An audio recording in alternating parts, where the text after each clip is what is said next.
Hi everyone, welcome to Magnet Brains Hindi Medium. This is your English educator पलक रखियानी. इस session में हम देखेंगे class 10th English Bihar board की poem number 6 that is Koel. Yes, जो आपकी bird होती है, चिड़िया होती है, कोयल है, उसी के ऊपर एक बहुत ही ब्यूटीफुल सी पोम है जिसे हम इस पूरे सेशन में समझेंगे. यानी वर्ड टू वर्ड मैं आपको एक्सप्लेनेशन दूंगी एंड इवन इन हिंदी. तो वीडियो के बिल्कुल एंड तक बने रहना ताकि आपके सारे डाउट्स जो हैं क्लियर हो जाएं. मैग्नेट ब्रेन्स हिंदी मीडियम एक ऐसा प्लेटफॉर्म है जो आपको देता है बिल्कुल ही फ्री प्लस क्वालिटी एजुकेशन. और बता दूं भाई कि मैग्नेट ब्रेन्स पे आपको मिलती है हमारी ही बुक्स एंड ई बुक्स जो कि बिल्कुल एक्सपर्ट टीचर से बनाई गई हैं विद क्वालिटी कंटेंट. तो इन्हें कैसे अवेल कर सकते हो? सिंपल प्रोसेस है, डिस्क्रिप्शन में लिंक दी गई है, वहीं से आप इन बुक्स को ले सकते हैं. Alright, let's begin with this session. Now again, poem तो हमने काफ़ी सारी पढ़ी हैं, लेकिन ये बहुत ही सुंदर सी पोम है. Why? Because this is something that you must have surely scene.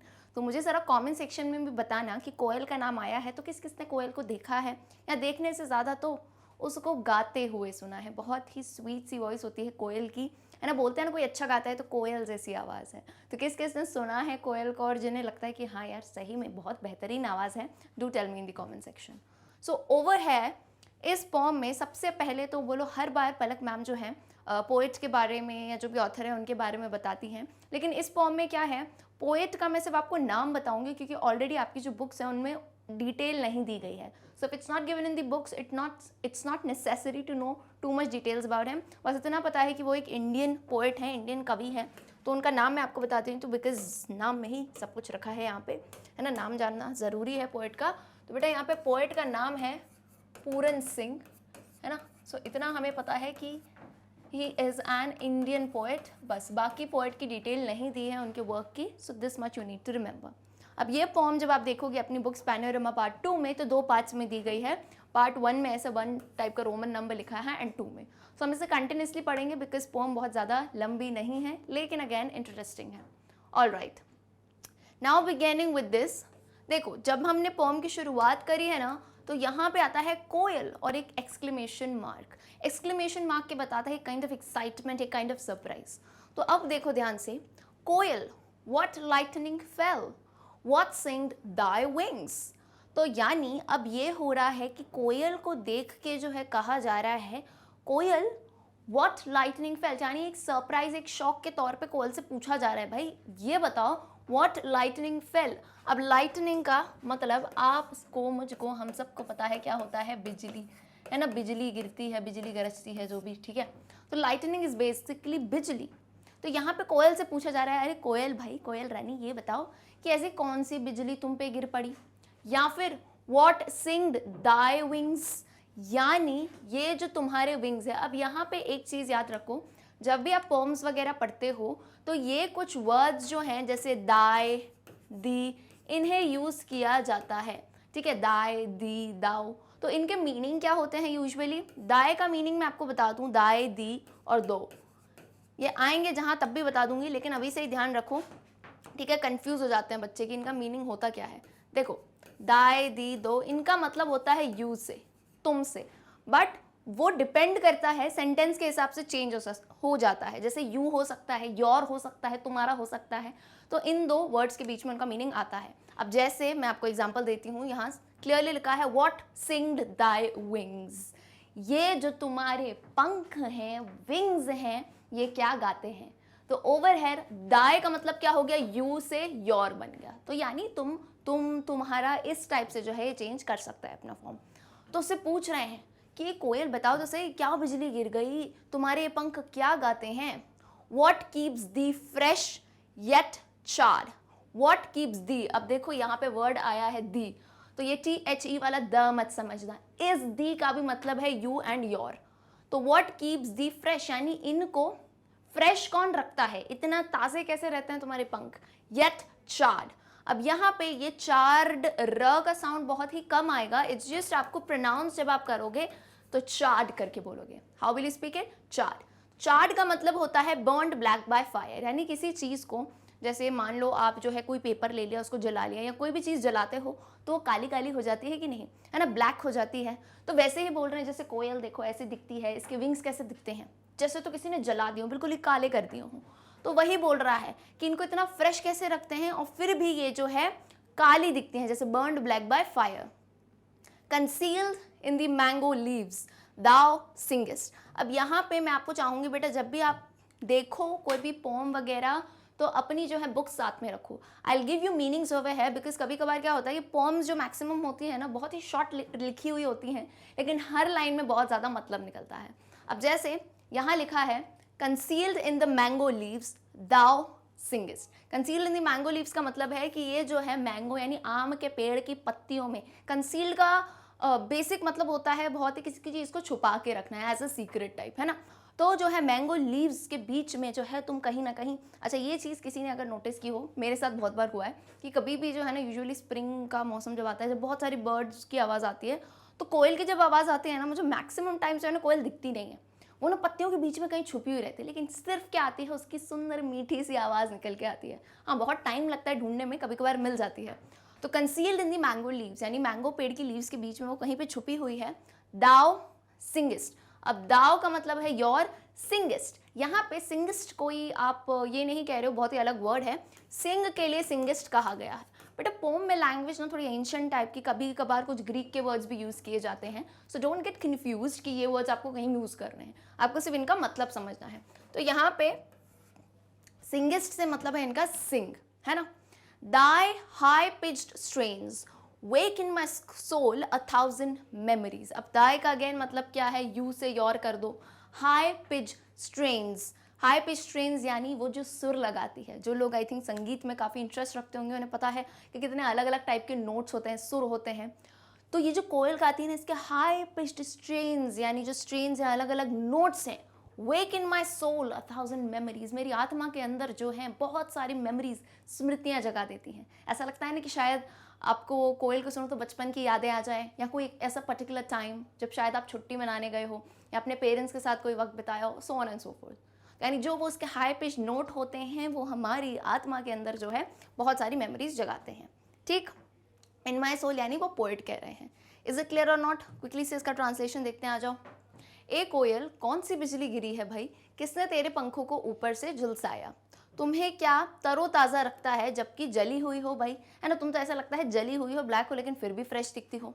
आम के पत्तों में छुपी हुई तुम गाती हो, तुम्हारे ऊंचे स्वरों की तरन मेरे दिल में जगाता है 1000 यादें। 1000 यानी बहुत सारी यादें जगाता है। Quite simple. If you want, you can quickly take a screenshot of this. But always remember that an examination, English exam है, तो आपको हिंदी नहीं लिखना है, English ही लिखना है. So make sure when you're understanding this poem, try to understand it in English only. ये सिर्फ आपकी हेल्प के लिए, ठीक? चलो आगे आते हैं. Why so restless that thy spark shielding notes go forth kindling fire? अब अगेन मैं कहती हूँ हमेशा भाई, इंग्लिश में, लिटरेचर में, why do you need a teacher? Because क्या है, आपको बहुत सारी चीज़ें पहचानी हैं। अब इन्हीं पोम्स में यूज़ किए जाते हैं कुछ फिगर्स ऑफ स्पीच, जिन्हें हिंदी में हम कहते हैं अलंकार। सो मैं पहले भी बता चुकी हूँ कुछ टाइप के फिगर्स ऑफ स्पीच। यहाँ पे एक फिगर ऑफ स्पीच यूज़ किया गया है, अगर पहचानो तो। यहाँ देखो, दो कंसेक्यूटिव वर्ड्स हैं। कंसेक्यूटिव यानी एक के जस्ट बाद आने वाला दूसरा वर्ड, उसे हम क्या कहते हैं? Consecutive words. इस टाइप से इसकी स्पेलिंग जाती है, ठीक है। कंसेक्यूटिव वर्ड्स कहते हैं इन्हें, एक के बाद जस्ट आना। अब जैसे देखो, यहाँ पे वर्ड आया है दैट और दाई, इन दोनों का बिगिनिंग लेटर सेम है, टी टी। और यहाँ वर्ड आया है स्पार्क शील्डिंग, इन दोनों के बिगिनिंग का लेटर भी सेम है, S S. So this type of figure of speech जहाँ दो या दो से ज़्यादा वर्ड्स में पहला लेटर रिपीट हो, उसे हम कहते हैं एलिटरेशन।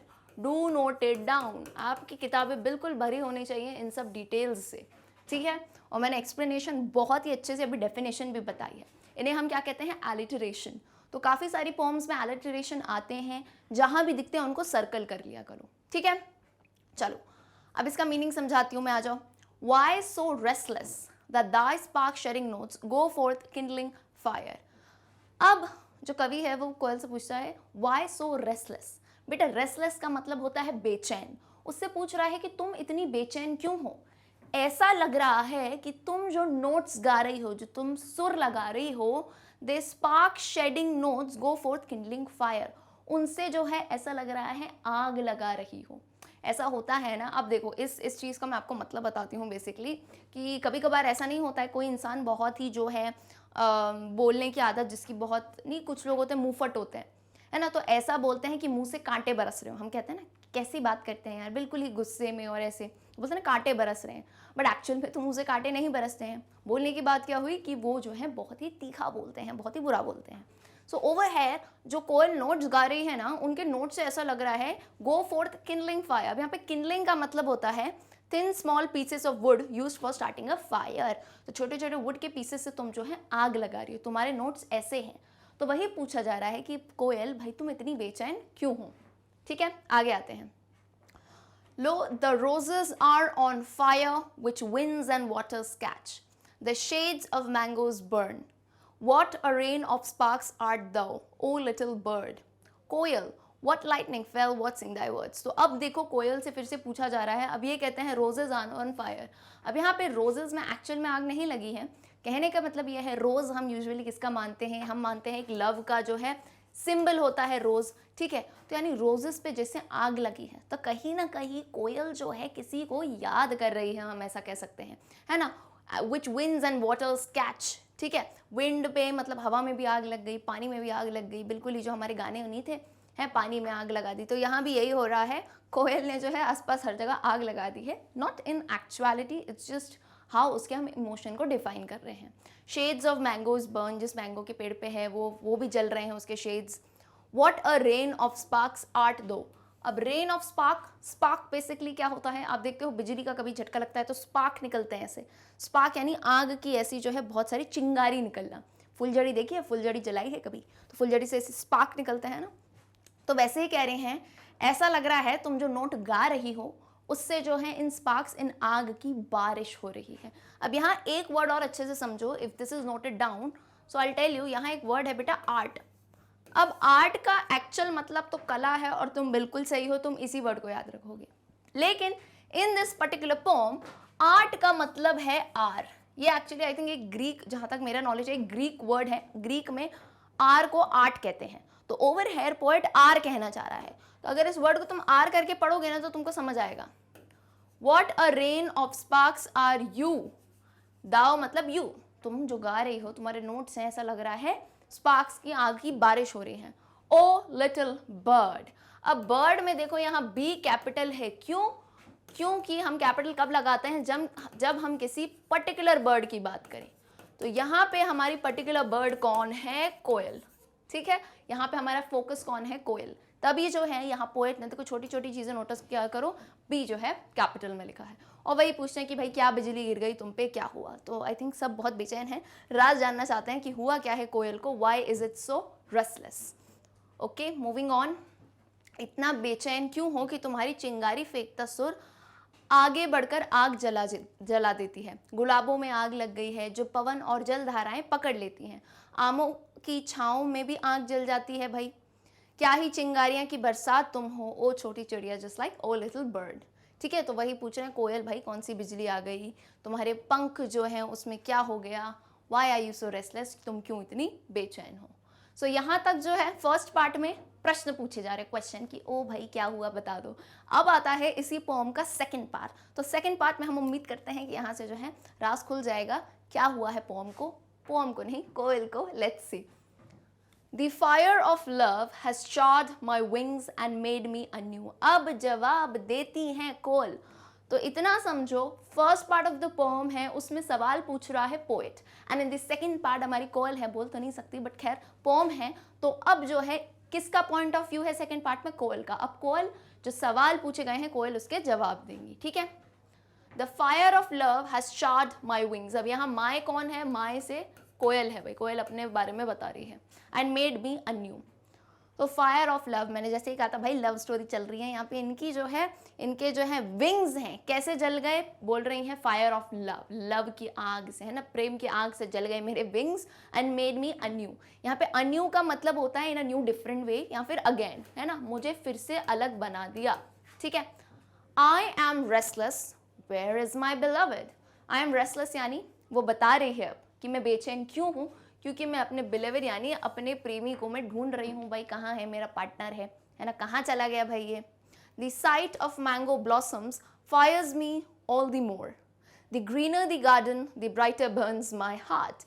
तो साइट ऑफ मैंगो ब्लॉसम्स यानी जब वो मैंगो का पेड़ देख रही है, तो ऐसा होता है ना कभी कभी कुछ चीज़ें आपको पुरानी यादों की चीज़ों की याद दिला देती है। तो वैसे ही वो कहती है ये जो मैंगो का पेड़ है, इसकी पत्तियां हैं, ये मैंगोज हैं, मुझे याद दिला रहे हैं और मेरे अंदर की आँख को और जला रहे हैं। बिकॉज हो सकता है, हम तो अंदाज़ा ही लगा सकते हैं कि उसका बिलावड उसके साथ वहीं पे ही हो, लेकिन अब कहीं चला गया हो। The greener the garden the brighter burns my heart. और जितना ज़्यादा हरा ये गार्डन है, होता है ना कि बढ़िया मस्त मौसम बना हुआ है। अच्छा, मैं आपको एक एग्जांपल दे सकती हूँ इसका, कि मान लो बहुत ही प्यारा मौसम हो रहा है, बारिश का, बिल्कुल मस्त बारिश हो रही है ना, बाहर मस्त भुट्टे वगैरह मिल रहे हैं, चाय वगैरह, पकौड़े खाने का मन है, बट अगले दिन तुम्हारा एग्ज़ाम है भाई। तो इतना दुख ना कभी नहीं होता कि भाई इतना बढ़िया मौसम है, सब बना हुआ है ना, तुम्हारे दूसरे दोस्त बाहर घूम रहे हैं, बट तुम्हारा कल एग्जाम है तो तुम बाहर नहीं जा सकते। तो वैसी ही कंडीशन यहाँ कोयल की है, बोल रही है द ग्रीनर द गार्डन, मतलब जितना ज़्यादा हरा भरा ये गार्डन है, जितनी हरियाली है, उससे मेरे दिल में और आग लग रही है कि कितना सब कुछ बढ़िया है, लेकिन मेरा बिलवड मेरे साथ में नहीं है। My flaming soul asks where is my beloved, speak speak why are thy leaves so still. तो फ्लेमिंग सोल यानी मेरी अंदर की आत्मा जलती हुई पूछ रही है कि कहाँ है मेरा प्रेमी। स्पीक स्पीक यानी बताओ कि लीव्स तुम इतनी शांत क्यों हो। वो पत्तियों से, वो तो खैर किसी से पूछेगी, पत्तियों से पूछ रही है भाई तुम इतनी शांत क्यों खड़ी हो, स्टिल क्यों खड़ी हो, बताओ मुझे। ठीक है, देखो यहाँ हमारी कोयल दिख भी रही है पुकारती हुई। ठीक है, चलो, I hope this is very clear. आते हैं आगे। प्रेम की आग ने मेरे पंखों को जलाया है और मुझे नया बनाया है। मैं बेचैन हूँ, मेरे प्रिय कहाँ हैं। आम की मंजरियों के दृश्य मुझे और अधिक जलाते हैं। जितना ही हरा बगीचा उतनी ही तेज जलता है मेरा दिल। मेरी जलती आत्मा पूछती है कहाँ है मेरा प्रिय, बोलो भाई क्यों शांत हो तुम पत्ते। वॉटेवर, मतलब जो आप समझ गए ना उसी चीज़ को। ठीक है, तो आई होप काफ़ी क्लियर हो गया होगा, क्योंकि मैक्सिमम चीज़ तो भाई हिंदी में ही बताई है, तो डाउट्स बिल्कुल क्लियर होंगे। जो भी वर्ड्स मैंने मीनिंग बताए हैं, डू नोट इट डाउन। कोयल की भाई ये आधी अधूरी कहानी थी, लेकिन जो है बस क्या था इसमें आपको समझ आया। फर्स्ट पार्ट में जो है पोएट पूछ रहा था, सेकेंड पार्ट में जो है कोयल अपनी कहानी बता रही थी। तो अगर स्टोरी बिल्कुल क्लियर हुई हो, so do tell me in the comment section. Don't forget to like, subscribe and share the video. Let me tell you again, Magnet Brains Hindi medium एक ऐसा चैनल है जो आपको देता है free and quality education. Over here यहाँ पे बेटा हमारे टॉप कोर्सेज हैं, दोनों ही मीडियम में, इंग्लिश एंड हिंदी मीडियम दोनों में है, फ्री एजुकेशन है बिल्कुल। Do share it with your friends. See you all in the next session, जिसमें हम इसी पोएम के क्वेश्चन आंसर्स को कवर करेंगे। See you all till then, good bye.